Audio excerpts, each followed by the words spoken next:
Hi friends, Siddaramaiah ಸಚಿವ ಸಂಪುಟ ಪುನರಚನೆಯಾಗೋ ಕಾಲ ಬಂದಿದೆ. ಈಗಾಗಲೇ ಸಿದ್ದರಾಮಯ್ಯ ಸೇರಿದಂತೆ ಹಿರಿಯರು ದೆಹಲಿಗೆ ಮುಖ ಮಾಡಿದ್ದು ಹೈಕಮಾಂಡ್ ಭೇಟಿಯಾಗ್ತಿದ್ದಾರೆ. ಹಾಗಾದ್ರೆ ಯಾವೆಲ್ಲ ಸಚಿವರಿಗೆ ಸ್ಥಾನ ಮಿಸ್ ಆಗುತ್ತೆ?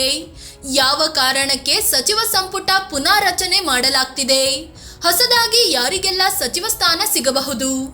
ಎಲ್ಲವನ್ನು ಈ ವಿಡಿಯೋದಲ್ಲಿ ಹೇಳ್ತೀವಿ. ಅದಕ್ಕೂ ಮುನ್ನ ನೀವಿನ್ನೂ ನಮ್ಮ ಚಾನಲ್ಗೆ ಸಬ್ಸ್ಕ್ರೈಬ್ ಆಗಿಲ್ಲ ಅಂದರೆ ಈ ಕೂಡಲೇ ಆಗಿ ಪಕ್ಕದ ಗಂಟೆ ಗುರುತಿನ ಮೇಲೆ ಕ್ಲಿಕ್ ಮಾಡಿ. ಆರ್.ಬಿ. ತಿಮ್ಮಾಪುರ್ ಅಬಕಾರಿ ಸಚಿವ. ಮುಧೋಳ ಶಾಸಕ ಆರ್.ಬಿ. ತಿಮ್ಮಾಪುರ್ ಸಿದ್ದರಾಮಯ್ಯ ಸಂಪುಟದಲ್ಲಿ ಅಬಕಾರಿ ಸಚಿವರಾಗಿ ಕೆಲಸ ಮಾಡ್ತಿದ್ದಾರೆ. ಸಿದ್ದರಾಮಯ್ಯ ಮೊದಲ ಬಾರಿಗೆ ಸಿಎಂ ಆದಾಗಲೂ ಸಂಪುಟದಲ್ಲಿ ಜಾಗ ಪಡೆದಿದ್ದವರು ಈ ಆರ್.ಬಿ. ತಿಮ್ಮಾಪುರ್. ಈವರೆಗೆ 4 ಸಲ ಸಚಿವರಾಗಿ ಕೆಲಸ ಮಾಡಿದ ಅನುಭವ ಇವರಿಗಿದೆ. ಆದರೆ ಅಬಕಾರಿ ಇಲಾಖೆಯಲ್ಲಿ ಭ್ರಷ್ಟಾಚಾರ ದೊಡ್ಡ ಮಟ್ಟದಲ್ಲಿ ನಡೀತಿದೆ ಅನ್ನೋ ಆರೋಪ ಕೇಳಿಬಂದಿದೆ. ಹೀಗಾಗಿ ಇವರನ್ನು ಸಂಪುಟದಿಂದ ಕೈಬಿಡುವ ಸಾಧ್ಯತೆ ಇದೆ. ರಹೀಂ ಖಾನ್ ಪೌರಾಡಳಿತ ಮತ್ತು ಹಜ್ ಸಚಿವ. ಬೀದರ್ ಶಾಸಕ ರಹೀಂ ಖಾನ್ ಸಿದ್ದರಾಮಯ್ಯ ಸಂಪುಟದಲ್ಲಿ ಪೌರಾಡಳಿತ ಮತ್ತು ಹಜ್ ಸಚಿವರಾಗಿದ್ದಾರೆ. ಇವರು ಕಾಂಗ್ರೆಸ್ ಜೆಡಿಎಸ್ ಮೈತ್ರಿ ಸರ್ಕಾರದಲ್ಲಿ ಮೊದಲ ಬಾರಿಗೆ ಮಂತ್ರಿ ಪಟ್ಟಕ್ಕೆ ಏರಿದ್ರು. ಈಗ ಸಂಪುಟದಲ್ಲಿ ಬೇರೊಬ್ಬ ಮುಸ್ಲಿಂ ಶಾಸಕನಿಗೆ ಸ್ಥಾನ ಕೊಡೋದು ಅನಿವಾರ್ಯತೆ ಇದೆ. ಹೀಗಾಗಿ ರಹೀಂ ಖಾನ್ರನ್ನು ಕೈಬಿಟ್ಟು ಇವರ ಜಾಗಕ್ಕೆ ತನ್ವೀರ್ ಸೇಠ್ ಅಥವಾ ಹ್ಯಾರಿಸ್ಗೆ ಅವಕಾಶ ನೀಡೋ ಸಾಧ್ಯತೆ ಇದೆ. ಮಧು ಬಂಗಾರಪ್ಪ ಪ್ರಾಥಮಿಕ ಮತ್ತು ಪ್ರೌಢ ಶಿಕ್ಷಣ. ಸೊರಬ ಕ್ಷೇತ್ರದ ಶಾಸಕ ಮಧು ಬಂಗಾರಪ್ಪ ಸಿದ್ದು ಸಂಪುಟದಲ್ಲಿ ಪ್ರಾಥಮಿಕ ಮತ್ತು ಪ್ರೌಢ ಶಿಕ್ಷಣ ಸಚಿವರಾಗಿದ್ದಾರೆ. ಇವರು ಮೊದಲ ಬಾರಿಗೆ ಸಚಿವ ಸ್ಥಾನದಲ್ಲಿ ಕೂತಿರುವ ನಾಯಕ. ಜೆಡಿಎಸ್ನಿಂದ ಬಂದ ಇವರಿಗೆ ಕಾಂಗ್ರೆಸ್ನಲ್ಲಿ ಮೊದಲ ಗೆಲುವಿಗೆ ಸಚಿವ ಸ್ಥಾನ ಒಲಿದಿತ್ತು. ಆದರೆ ಸದಾ ವಿವಾದಾತ್ಮಕ ಹೇಳಿಕೆಗಳಿಂದಲೇ ಮಧು ಬಂಗಾರಪ್ಪ ಸುದ್ದಿಯಲ್ಲಿ ಇರ್ತಾರೆ. ಇದೇ ಕಾರಣಕ್ಕೆ ಇವರಿಗೆ ಸಚಿವ ಸ್ಥಾನ ಕೈತಪ್ಪುವ ಸಾಧ್ಯತೆ ಇದೆ. ಶಿವಾನಂದ ಪಾಟೀಲ್ ಸಕ್ಕರೆ ಸಚಿವ.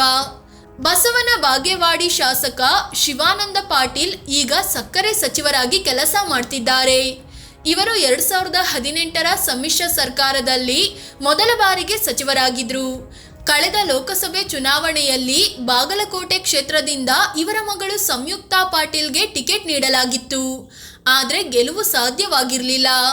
ಇದೇ ಕಾರಣ ಕೊಟ್ಟು ಇವರನ್ನು ಸಂಪುಟದಿಂದ ಕೈಬಿಡುವ ಸಾಧ್ಯತೆ ಇದೆ. ವೆಂಕಟೇಶ್ ಪಶುಸಂಗೋಪನೆ. ಪಿರಿಯಾಪಟ್ಟಣ ಶಾಸಕ ಕೆ ವೆಂಕಟೇಶ್ ಈಗ ಸಿದ್ದರಾಮಯ್ಯ ಸರ್ಕಾರದಲ್ಲಿ ಪಶುಸಂಗೋಪನೆ ಇಲಾಖೆ ಸಚಿವರಾಗಿದ್ದಾರೆ. ಇವರು ಇದೇ ಮೊದಲ ಬಾರಿಗೆ ಸಚಿವರಾಗಿ ಆಯ್ಕೆಯಾಗಿದ್ರು. ಆದ್ರೀಗ ಬೇರೆಯವರಿಗೆ ಅವಕಾಶ ನೀಡೋ ಉದ್ದೇಶದಿಂದ ಇವರನ್ನು ಸಂಪುಟದಿಂದ ಕೈಬಿಡುವ ಸಾಧ್ಯತೆ ಇದೆ. ಶರಣಪ್ರಕಾಶ್ ಪಾಟೀಲ್ ವೈದ್ಯಕೀಯ ಶಿಕ್ಷಣ ಸಚಿವ. ಸೇಡಂ ಕ್ಷೇತ್ರದ ಶಾಸಕ ಶರಣಪ್ರಕಾಶ್ ಪಾಟೀಲ್ ವೈದ್ಯಕೀಯ ಶಿಕ್ಷಣ ಸಚಿವರಾಗಿದ್ದಾರೆ. 2013ರಲ್ಲಿ ಸಿದ್ದರಾಮಯ್ಯ ಸಿಎಂ ಆದಾಗಲೂ ಇವರಿಗೆ ವೈದ್ಯಕೀಯ ಶಿಕ್ಷಣ ಖಾತೆಯನ್ನೇ ನೀಡಲಾಗಿತ್ತು. ಆದ್ರೀಗ ಹೊಸಬರಿಗೆ ಅವಕಾಶ ನೀಡುವ ಕಾರಣಕ್ಕೆ ಶರಣಪ್ರಕಾಶ್ ಪಾಟೀಲ್ರನ್ನು ಸಂಪುಟದಿಂದ ಕೈಬಿಡೋ ಬಗ್ಗೆ ಚಿಂತಿಸಲಾಗಿದೆ. ಡಿ ಸುಧಾಕರ್ ಸಾಂಖ್ಯಿಕ ಮತ್ತು ಯೋಜನೆ. ಹಿರಿಯೂರು ಶಾಸಕ ಡಿ ಸುಧಾಕರ್ ಈಗ ಸಾಂಖ್ಯಿಕ ಮತ್ತು ಯೋಜನೆ ಇಲಾಖೆ ಸಚಿವರಾಗಿದ್ದಾರೆ. ಇವರು ಮೊದಲ ಬಾರಿಗೆ ಮಂತ್ರಿ ಪಟ್ಟಕ್ಕೆ ಏರಿದ್ರು. 2023ರಲ್ಲಿ ಚಿತ್ರದುರ್ಗ ಜಿಲ್ಲೆಗೆ ಸಂಪುಟದಲ್ಲಿ ಪ್ರಾತಿನಿಧ್ಯ ನೀಡುವ ಉದ್ದೇಶದಿಂದ ಇವರಿಗೆ ಸಚಿವ ಸ್ಥಾನ ನೀಡಲಾಗಿತ್ತು. ಆದರೆ ಇವರು ತಮ್ಮ ಖಾತೆಯನ್ನು ಸರಿಯಾಗಿ ನಿಭಾಯಿಸಿಲ್ಲ ಅನ್ನೋ ಆರೋಪಗಳು ಕೇಳಿಬಂದಿವೆ. ಇದೇ ಕಾರಣಕ್ಕೆ ಇವರ ಬದಲು ಬೇರೆಯವರಿಗೆ ಅವಕಾಶ ನೀಡುವ ಸಾಧ್ಯತೆ ಇದೆ. ಶರಣಬಸಪ್ಪ ದರ್ಶನಾಪುರ ಸಣ್ಣ ಕೈಗಾರಿಕೆ. ಶಹಾಪುರ ಶಾಸಕ ಶರಣಬಸಪ್ಪ ದರ್ಶನಾಪುರ ಸಿದ್ದರಾಮಯ್ಯ ಸರ್ಕಾರದಲ್ಲಿ ಸಣ್ಣ ಕೈಗಾರಿಕೆ ಸಚಿವರಾಗಿದ್ದಾರೆ. ಈವರೆಗೆ 3 ಸಲ ಸಚಿವರಾಗಿ ಕೆಲಸ ಮಾಡಿರೋ ಅನುಭವ ಇವರಿಗಿದೆ. ಆದ್ರೀಗ ಬೇರೆಯವರಿಗೆ ಅವಕಾಶ ನೀಡುವ ಕಾರಣದಿಂದಾಗಿ ಇವರನ್ನು ಸಚಿವ ಸ್ಥಾನದಿಂದ ಕೈಬಿಡಲು ಚಿಂತಿಸಲಾಗ್ತಿದೆ. ಕೆಎಚ್ ಮುನಿಯಪ್ಪ ಆಹಾರ ಮತ್ತು ನಾಗರಿಕ ಸರಬರಾಜು.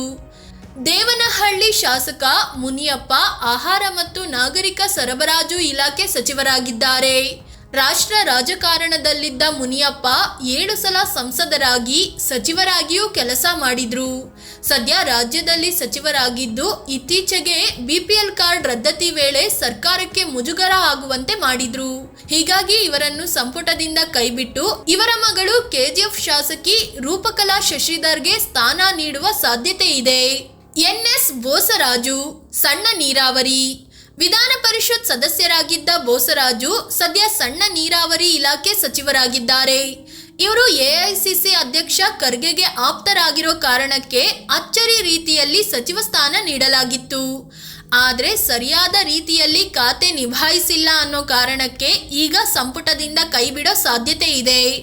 ಫ್ರೆಂಡ್ಸ್, ಇದು ಸಂಪುಟ ಪುನಾರಚನೆ ಆದರೆ ಯಾರಿಗೆಲ್ಲ ಸಚಿವ ಸ್ಥಾನ ಕೈತಪ್ಪಬಹುದು ಅನ್ನೋದರ ಬಗ್ಗೆ ಮಾಹಿತಿ ನೀಡುವ ಪ್ರಯತ್ನ. ಈ ಬಗ್ಗೆ ನಿಮಗೇನನ್ಸುತ್ತೆ? ಯಾವ ಸಚಿವರನ್ನು ಸಂಪುಟದಿಂದ ಕೈಬಿಡಬೇಕು? ಕಾಮೆಂಟ್ ಮಾಡಿ ನಿಮ್ಮ ಅಭಿಪ್ರಾಯ ಹೇಳಿ. ಅದೇ ರೀತಿ ನೀವಿನ್ನೂ ನಮ್ಮ ಚಾನಲ್ಗೆ ಸಬ್ಸ್ಕ್ರೈಬ್ ಆಗಿಲ್ಲ ಅಂದರೆ ಈ ಕೂಡಲೇ ಆಗಿ ಪಕ್ಕದ ಗಂಟೆ ಗುರುತಿನ ಮೇಲೆ ಕ್ಲಿಕ್ ಮಾಡಿ. ಧನ್ಯವಾದ.